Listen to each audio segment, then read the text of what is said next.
देखिए बच्चों, आज आज क्लास 7th का लेसन 9 है। कुछ बच्चों ने हमसे बताया कि सर इसका वीडियो बना दीजिए, पेपर आने वाला है। तो ये लेसन है क्वाड्रिलेटरल, चतुर्भुज के बारे में। चतुर्भुज, जिसको इंग्लिश में कहते हैं क्वाड्रिलेटरल।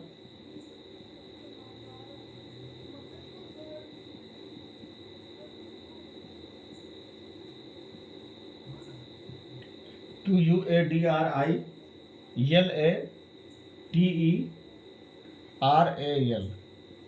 क्वाड्रिलेटरल, चतुर्भुज, है ना। तो नाम से ही आप कुछ कुछ आइडिया लगा रहे होंगे चतुर्भुज का मतलब होता क्या है। चतुर्भुज मतलब जिसकी 4 भुजाएं हों। चतुर्भुज मतलब जिसकी 4 भुजाएं हों। तो ये एक हम चित्र बनाते हैं और उस चित्र के द्वारा आपको इसके बारे में बताने की कोशिश करते हैं, ठीक है। देखिए, अब एक चित्र हम बना रहे हैं।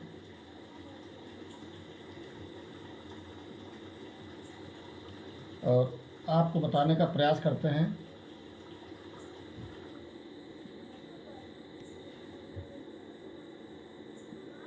ये फिगर है चतुर्भुज। देखिए, अब इसमें देखिए 4 भुजाएं हैं। एक भुजा ये है, एक भुजा ये है, एक ये है, एक ये है। लेकिन कोई भी चीज़ होता है तो उसका नाम होता है। तो चलिए इसका नाम भी रख देते हैं। इसका यहाँ पे हमने रख दिया P, यहाँ पर रख दिया हमने Q, यहाँ पे हमने रख दिया R, और यहाँ पे हमने रख दिया S, R, S, ठीक है। ये नाम हो गया PQRS, PQRS, ये नाम रख दिया गया। तो अगर कोई आपसे पूछता है कि चतुर्भुज की डिफिनेशन क्या है, परिभाषा क्या है, तो आप क्या बताएंगे? मैं आपको बोल रहा हूँ, आप लिख लीजिएगा कि 4 भुजाओं से घिरी आकृति को चतुर्भुज कहते हैं। इसमें 4 कोण होते हैं जिसका योग 360 डिग्री होता है, ठीक है। तो इस चित्र में 4 भुजाएं हैं। एक भुजा आपका ये है, देख लीजिए, जिसका नाम है PS। एक भुजा ये है आपका SR, है ना। एक भुजा ये है जिसको आप बोल सकते हैं QR, और एक भुजा ये है PQ। तो 4 भुजाएं हैं। पूछ सकता है आपसे कोई भी कि चारों भुजाओं के नाम बताइए, इस चतुर्भुज की चारों भुजाओं के नाम बताइए। तो आप क्या बताएंगे? भुजा PS, भुजा SR, भुजा QR, भुजा PQ। ये 4 भुजाएं हैं। और इसमें आसन्न भुजाएं भी हैं। आसन्न भुजाएं का मतलब क्या होता है? आसन्न भुजा को संलग्न भुजा भी कहते हैं, ठीक है। तो देखिए, आसन्न भुजा का मतलब संलग्न, दोनों नाम एक ही है। आसन्न भुजा कहिए या संलग्न भुजा कहिए। तो ये देखिए, ये भुजा इस भुजा से ज्वाइंट है। देख लीजिए, एक भुजा ये है और एक ये है। ये ज्वाइंट है, यहाँ पे ज्वाइंट हो रहा है। दोनों एक दूसरे से जुड़ा हुआ है। तो ये भुजा और ये भुजा क्या है? आसन्न भुजा है। भुजा PQ और भुजा PS, ये क्या है? आसन्न भुजा है, क्योंकि एक दूसरे से संलग्न है, इसीलिए इसका नाम संलग्न भुजा भी रखा गया है। 2 नाम है इसके, संलग्न भुजा और आसन्न भुजा। यहाँ देखिए, एक भुजा ये, इस भुजा से ये भुजा ज्वाइंट है। तो भुजा PS और भुजा SR, ये क्या है? संलग्न भुजा है। एक भुजा आपका ये है और एक भुजा ये है। ये दोनों भुजा जुड़ा हुआ है आपस में, भुजा SR और भुजा QR। और उसके बाद एक भुजा आपका ये QR और एक भुजा PQ। ये वाली भुजा और ये वाली भुजा देखिए यहाँ पे ज्वाइंट है। तो ये होता है आसन्न भुजा, जिसको कहते हैं संलग्न भुजा। संलग्न भुजा भी आप बोल सकते हैं, संलग्न भुजा या इसका नाम आसन्न भुजा भी है। ठीक है, तो चाहे संलग्न भुजा कहिए या आसन्न भुजा कहिए, बहुत सिंपल है, आप भूलिएगा मत। जो भुजा एक दूसरे से संलग्न हो, ये वाली भुजा संलग्न है, ये वाली भुजा संलग्न है, देखिए यहाँ मिल रही है, ये वाली भुजा और ये वाली भुजा संलग्न है, और ये वाली भुजा और ये वाली भुजा संलग्न है। तो ये आपकी संलग्न भुजाएं हैं, ये आसन्न भुजा। उसके बाद देखिए, यही संलग्न भुजाएं जिस बिंदु पर मिलती हैं, अभी मैंने कहा आपको कि एक दूसरे से मिली हुई हैं, तो किसी एक पॉइंट पर मिल रही हैं, बिंदु पर मिल रही हैं, तो जिस बिंदु पर मिलती हैं वो बिंदु क्या कहलाता है, वहाँ पे उसको शीर्ष कहते हैं। क्या कहते हैं? शीर्ष। एक दूसरे को जहाँ काटती हैं।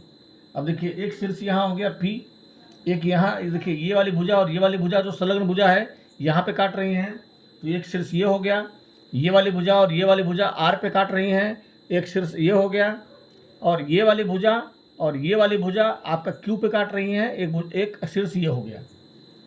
तो कोई आपसे पूछता है कि इस चतुर्भुज में कितने शीर्ष हैं, तो आप क्या बताएंगे? 4 शीर्ष हैं। ठीक है, कितने शीर्ष हैं? 4 शीर्ष हैं। और अगर पूछेगा आपसे शीर्ष का नाम क्या है, तो शीर्ष P, शीर्ष S, शीर्ष R और शीर्ष Q, ये चारों शीर्ष हैं आपके। उसके बाद इसमें है सम्मुख भुजाएं। सम्मुख भुजाएं का मतलब ये होता है कि जो आमने सामने की भुजा है वह सम्मुख भुजा कहलाती है। देखिए, एक भुजा ये है, इसका नाम है PS, इसके सामने वाली भुजा ये है, इसका नाम है QR। ये दोनों सम्मुख भुजाएं हैं। एक भुजा आपका SR है, इसके सामने की भुजा ये देखिए, इसके सामने ये भुजा है PQ। ये दोनों क्या हैं? सम्मुख भुजाएं हैं। ठीक है, तो इस तरह से ये सम्मुख भुजाएं आपका हो गया। सम्मुख शीर्ष, तो ये देखिए, अभी आपको शीर्ष बताया था कि 2 संलग्न भुजाएं जिस बिंदु पर काटती हैं वह शीर्ष होता है। तो इस शीर्ष के सामने वाले शीर्ष ये है, तो इसको बोलते हैं सम्मुख शीर्ष। अब ये P का सम्मुख शीर्ष कौन है? R है। और S का सम्मुख शीर्ष कौन है? Q है। ये जो एक दूसरे के सामने हो, तो ये हो गया आपका सम्मुख शीर्ष। उसके बाद देखिए विकर्ण, तो इन्हीं सम्मुख शीर्षों को अगर मिला दिया जाएगा तो ये आपका बन जाएगा विकर्ण। ठीक है, एक मिनट, आप जो है कहीं जाएंगे नहीं, आप लाइन पर रहिए। हाँ, तो ये देखिए, ये आपका हो गया। जैसे सम्मुख शीर्षों को जब मिला देंगे, देखिए अब सम्मुख शीर्षों को मैं मिला रहा हूँ, ये मिला दिया सम्मुख शीर्षों को, ये आपका हो गया विकर्ण। ये सम्मुख शीर्षों को मिलाया, ये आपका हो गया विकर्ण।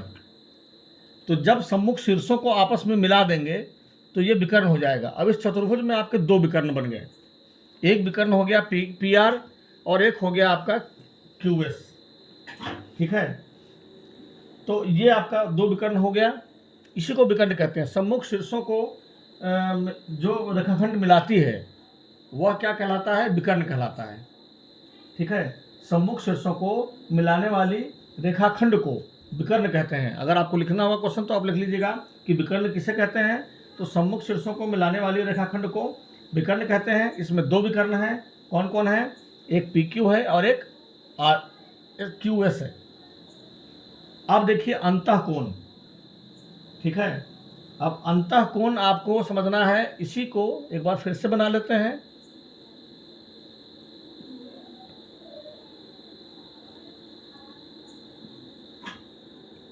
इसी को एक बार फिर से बना लेते हैं। ये P हो गया, Q हो गया, R हो गया और S हो गया। अब देखिए अंतःकोण चतुर्भुज PQRS, इस चतुर्भुज का नाम क्या है? अभी आपको बताया था PQRS। इसके शीर्ष पर 2 संलग्न भुजाएं, ठीक है, SP और QP मिलती हैं। देखिए SP ये भुजा हो गया और QP ये भुजा हो गया। ये यहाँ पे मिल रही हैं तो यहाँ पर जो मिल रही हैं, तो यहाँ पे क्या हो रहा है, एक कोण बन रहा है। देखिए यहाँ पे एक कोण बन रहा है, ये देखिए यहाँ कोण बन रहा है। तो इसी को आपका ये अंतःकोण, ये अंदर में चतुर्भुज के अंदर में बन रहा है, चतुर्भुज के अंदर में बन रहा है, इसलिए इसका नाम अंतःकोण है। अब देखिए एक भुजा आपकी ये वाली और एक भुजा ये वाली, यहाँ पे कोण बन रहा है, ये कोण यहाँ अंतःकोण हो गया।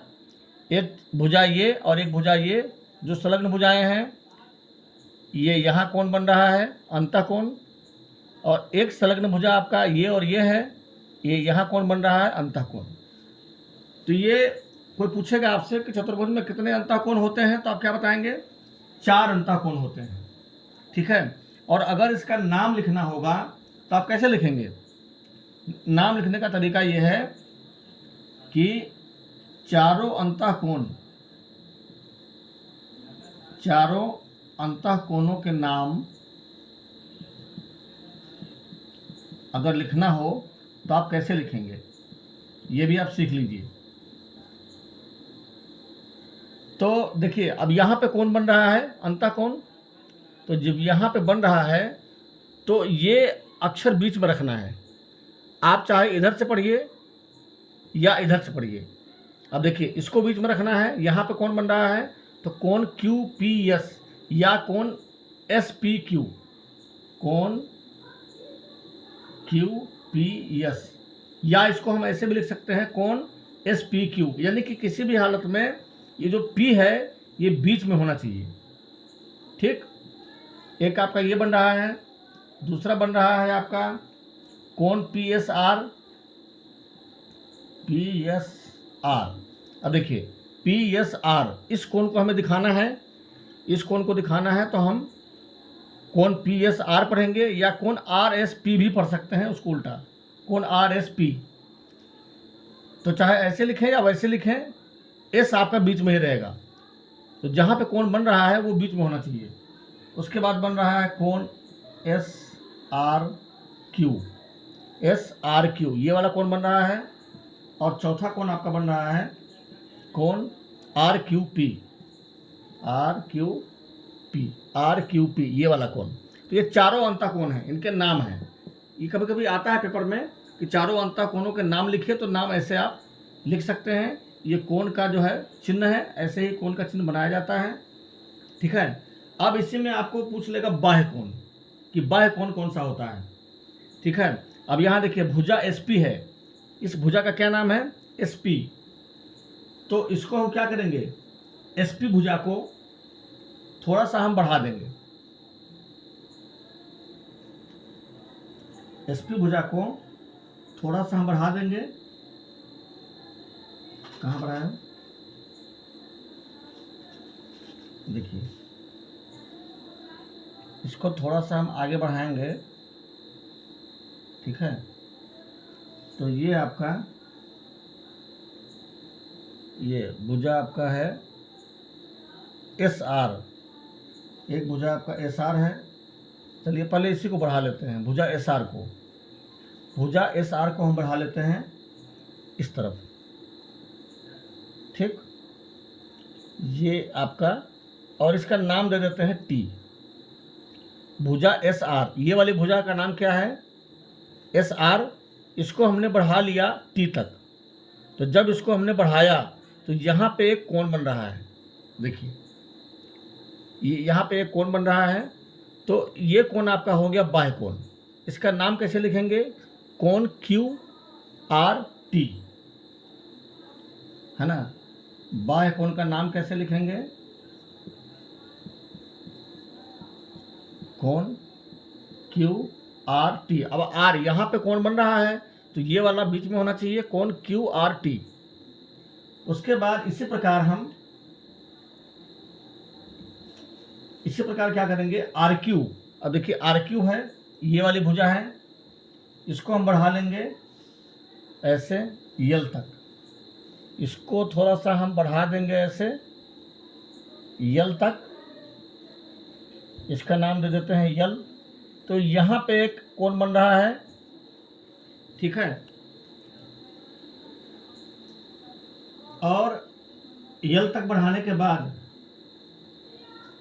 तो यहाँ पे एक कोण बन रहा है, ये आपका हो गया बाह्य कोण, ठीक है। उसके बाद QP, ये देखिए Q और P, इस भुजा को हम बढ़ा देते हैं आगे, इसको यम तक, इसका नाम दे देते हैं यम। यम तक बढ़ा दिए तो एक कोण हमारा यहां बन रहा है ना। अब देखिए, और उसके बाद आपका इस भुजा को बढ़ा देते हैं, इसको बढ़ा देते हैं हम, इसका नाम दे देते हैं यन। देखिए एक कोण यहां बन रहा है। अब आप समझ गए होंगे अच्छे से कि जितने कोण बाहर में बन रहे हैं, देखिए एक कोण यहाँ बन रहा है, एक कोण यहाँ बन रहा है, एक कोण यहाँ बन रहा है, एक कोण यहाँ बन रहा है। तो जो बाहर में कोण बन रहा है वह सभी क्या है, बाह्य कोण है। और जितने कोण अंदर बन रहे हैं चतुर्भुज के अंदर, वो सभी अंतः कोण हैं। तो 4 बाह्य कोण हैं और 4 अंतः कोण हैं, ठीक है। और चारों बाह्य कोणों का योगफल 360 डिग्री होगा, और चारों अंतः कोणों का योगफल भी अगर कोई आपसे पूछता है तो वह भी 360 डिग्री होता है। चलिए अब इसी आधार पे सवाल शुरू करते हैं, ठीक है। अब इसको आप याद कर लीजिए कि चारों बाह्य कोणों का, चारों चतुर्भुज के चारों कोणों का योगफल क्या होता है, 360 डिग्री होता है। अब इस पे सवाल शुरू करते हैं। देखिए अब इसमें कुछ सवाल ऐसे दिए हैं तो आप बता सकते हैं स्वयं। इस पे सवाल है, क्वेश्चन है पहला, ये देखिए 5वां क्वेश्चन दिया है कि किसी चतुर्भुज का एक कोण, किसी चतुर्भुज का एक कोण 60 डिग्री तथा शेष 3 अंतः कोण, शेष 3 अंतः कोण क्या है, बराबर है। शेष 3 अंतः कोण बराबर हैं। शेष प्रत्येक कोण की माप ज्ञात कीजिए। शेष प्रत्येक कोण की माप ज्ञात कीजिए, ये आपका सवाल है। एक कोण दिया हुआ है और शेष 3 अंतः कोणों का बराबर दिया है, शेष 3 अंतः कोण बराबर हैं, तो तीनों कोणों को निकालना है, कितना आएगा। देखिए अब पहले तो लिख देंगे जो दिया है सवाल में। सवाल में क्या दिया है, चतुर्भुज का एक कोण दिया हुआ है, कितना दिया हुआ है, 60 डिग्री, ठीक है। और हम जानते हैं, अभी आपने सीखा कि चतुर्भुज के चारों अंतः कोणों का योगफल कितना होता है। हम जानते हैं कि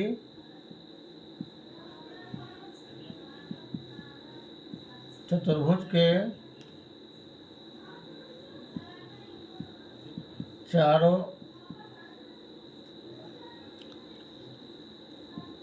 कोणों का योगफल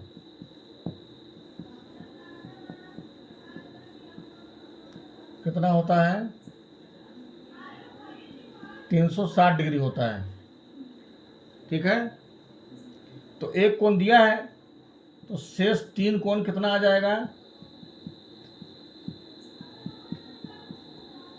इसलिए शेष 3 कोण कितना आएगा, तो टोटल हमारा 360 डिग्री होता है चारों कोणों को मिलाकर। और एक कोण दिया है तो टोटल होता है 360 डिग्री, एक कोण दिया है 60 डिग्री, इसको हम निकाल दीजिए, घटा दीजिए, कितना आ गया, 300 डिग्री। शेष तीनों कोण 300 डिग्री के हैं, लेकिन ये तीनों कोणों को मिलाकर हैं। अब हमें निकालना है प्रत्येक कोण, मतलब तीनों कोण अलग अलग कितना आएगा। तो चूंकि तीनों कोण बराबर हैं तो हमें क्या करना है, इसलिए शेष प्रत्येक कोण की माप बराबर। अब 300 डिग्री है, इसको 3 कोणों में बांटना है, तो 3 से भाग दे दीजिए। 300 में 3 से भाग देंगे तो आ जाएगा 100 डिग्री। ये आपका आंसर हो गया। शेष प्रत्येक कोण 100 डिग्री का होगा, यानी कि 100 डिग्री का एक कोण होगा, फिर 100 डिग्री का दूसरा होगा, फिर 100 डिग्री का तीसरा होगा। 100 डिग्री का प्रत्येक कोण होगा। प्रत्येक का मतलब होता है हर एक। तो इस तरह से आपका ये सवाल लग गया। अब आपका सवाल है क्वेश्चन नंबर 6। छठे सवाल में कह रहा है किसी चतुर्भुज के दो कोण, किसी चतुर्भुज के दो कोण 60 डिग्री और 120 डिग्री के हैं।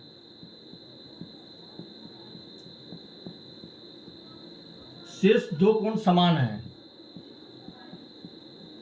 शेष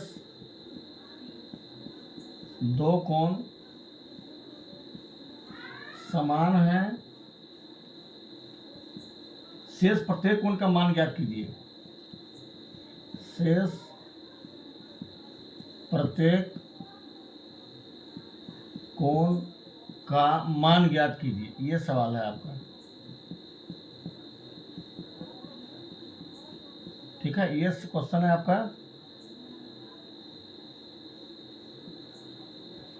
अब देखिए, दो कोण दिया हुआ है, तो जो सवाल में दिया हुआ है पहले आपको उसे लिख लेना है। चतुर्भुज के दो कोण बराबर कितना है? 60 डिग्री और 120 डिग्री। दोनों कोणों का योगफल निकाल दीजिए। दोनों कोणों को मिलाकर कितना आएगा? चूंकि ये चूंकि का चिन्ह है, चूंकि दोनों कोणों का योगफल बराबर आ गया हमारा 60 डिग्री जोड़ 120 डिग्री बराबर 180 डिग्री आ गया। ठीक, अब हम जानते हैं, अब आप क्या जानते हैं बताइए? हम जानते हैं कि चतुर्भुज के चारों कोणों का योगफल, चारों कोणों का योगफल बराबर कितना होता है? 360 डिग्री। वहाँ तक आ रहा है? चतुर्भुज के चारों कोणों का योगफल 360 डिग्री होता है।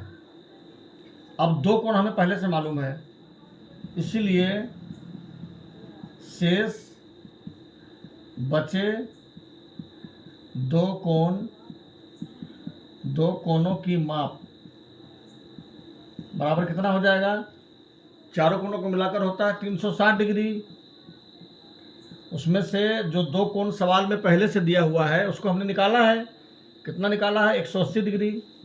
उसको घटा दीजिए, कितना हो गया? ये 180 डिग्री आ गया। तो शेष जो बाकी दो कोण बच रहे हैं, दोनों कोणों को मिलाकर 180 डिग्री होगा। लेकिन यहाँ पूछ रहा है शेष प्रत्येक कोण का मान निकालिए, यानी कि अलग अलग। इसीलिए शेष प्रत्येक कोण का मान बराबर, अब 180 डिग्री है, ये दोनों कोणों को मिलाकर है और इसको हमें दो भाग में बांटना है, तो 2 से आप भाग दे दीजिए तो कितना आ जाएगा? 90 डिग्री। तो दोनों कोण आपका 90-90 डिग्री का होगा। समझ में आ गया होगा? अब आगे दूसरा सवाल बताते हैं आपको।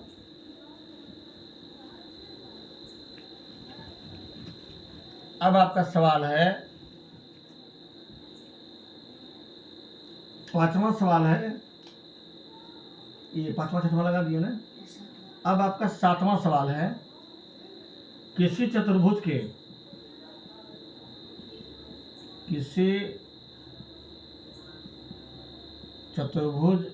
के अंतःकोण बराबर हैं, अंतःकोण बराबर हैं, शेष दो कोण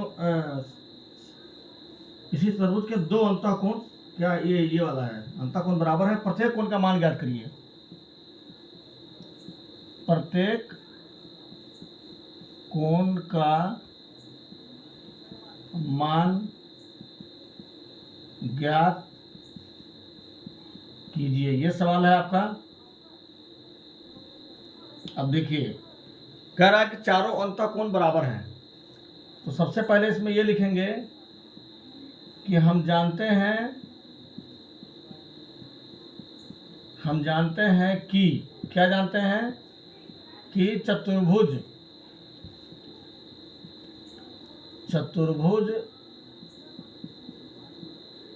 के चारों कोणों का योगफल, चारों कोणों का योगफल बराबर कितना होता है, 360 डिग्री।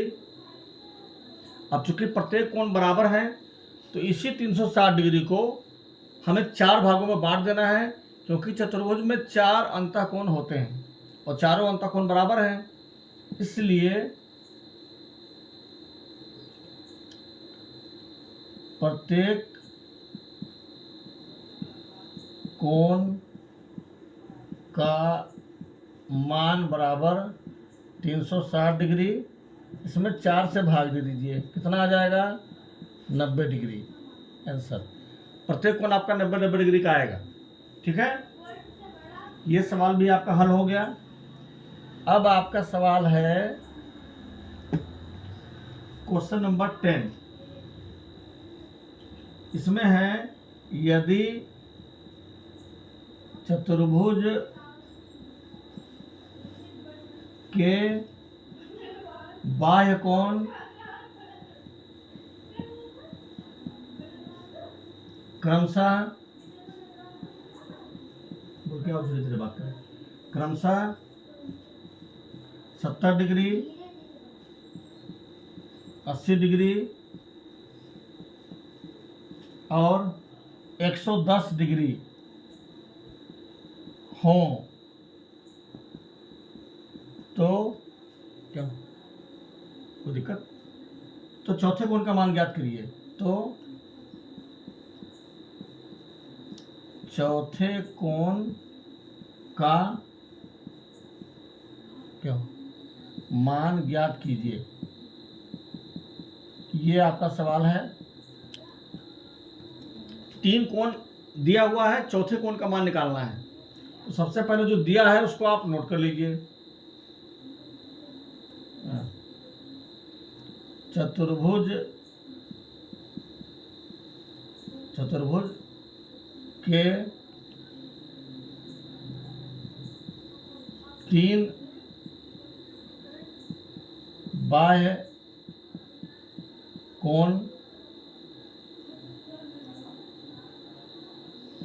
कोणों का योगफल, तीनों का योगफल निकाल लीजिए। 3 कोण दिया है सवाल में, 70 डिग्री, जोड़ 80 डिग्री और जोड़ 110 डिग्री। अब तीनों कोणों को हम इकट्ठा कर लेंगे, क्या हो जाएगा, 110 और 80, 190 और 70, 260 डिग्री। ठीक है, ये 260 डिग्री आ गया आपका चतुर्भुज के 3 बाह्य कोणों का योगफल। अब हम जानते हैं कि चतुर्भुज के चारों कोणों का योगफल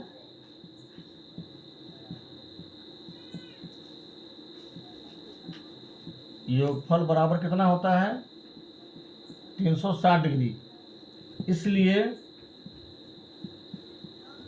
चौथे कोण का मान बराबर, टोटल 360 डिग्री होता है, तो उसमें से घटा दीजिए जो 3 कोनों को जोड़ने पे आया है 260 डिग्री। अब ये घटा देंगे तो कितना हो जाएगा 100 डिग्री। ठीक है, 100 डिग्री आंसर है। ये आपका हो गया 100 डिग्री आ गया चौथे कोण का मान। अब आपका सवाल है कौन सा है? अभी अंतिम सवाल है 11।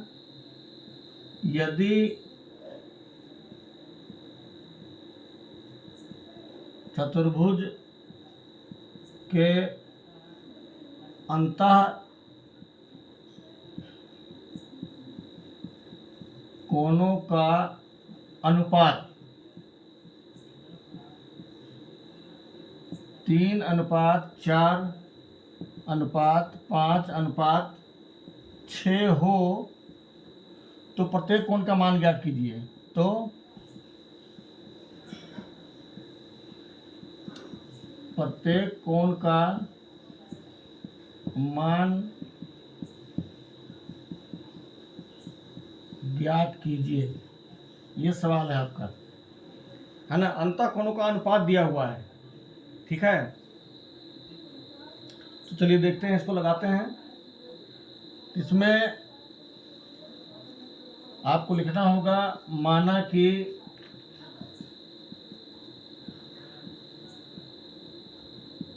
चतुर्भुज का पहला अंतः कोण बराबर, देखिए 3 दिया हुआ है अनुपात में, ये देखिए पहले 3 दिया हुआ है, इसको मान लीजिए 3x। चतुर्भुज का दूसरा अंतः कोण बराबर ये हो जाएगा, दूसरे नंबर पे 4 है तो हो जाएगा 4x। चतुर्भुज का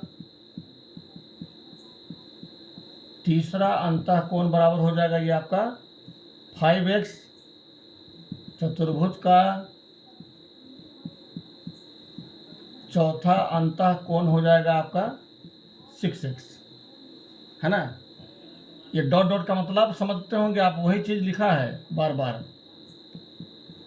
चौथा अंतः कोण बराबर 6x। अब ये चारों अंतः कोणों को हमने मान लिया। अब लिखिए प्रश्नानुसार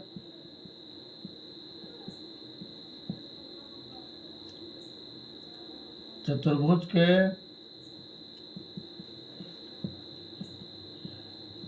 चारों अंतः कोणों का योगफल बराबर कितना होता है 360 डिग्री।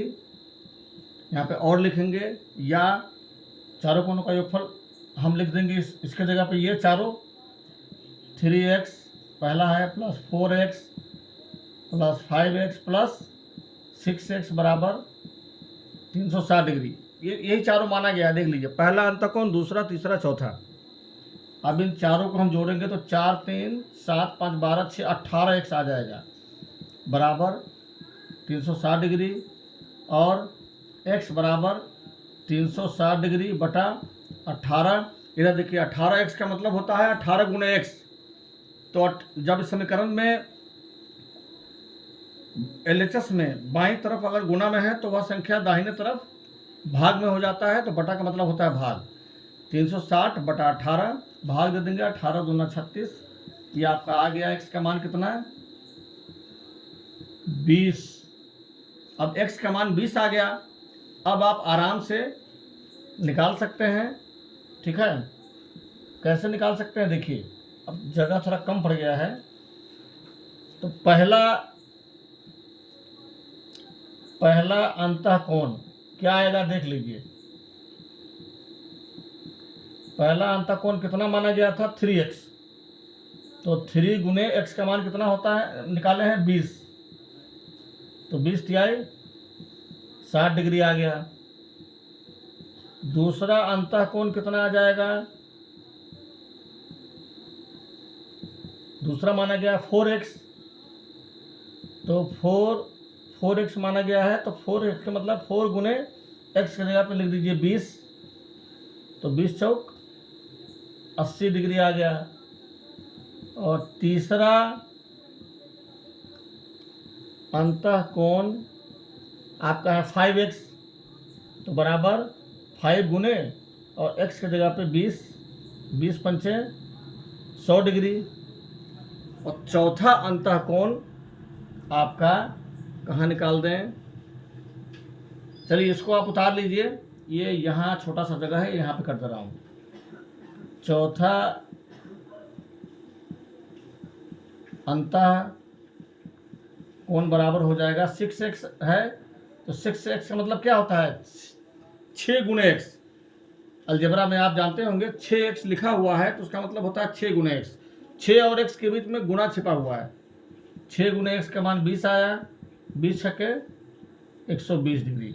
तो ये आपका आंसर हो गया। एक ये आया 60 डिग्री, 80 डिग्री, 100 डिग्री और 120 डिग्री। अब चारों को अगर आप जोड़ेंगे तो 360 डिग्री आ जाएगा। आप जोड़ के देख लीजिए, 60 और 80, 140 और 100, 240 और 120, 360। तो ये था आपका लेसन क्वाड्रिलेटरल का, चतुर्भुज का। और उम्मीद है कि आपके समझ में आ गया होगा। और बहुत सिंपल है। और भी सवाल जो इसके पहले मैंने बताया है उसको भी एक्स के आधार पर लगा सकते थे, लेकिन जब सिंपल में ही लग गया तो कोई ज़रूरी नहीं है कि एक्स के आधार पर लगाया जाए। ठीक है, ओके, थैंक यू।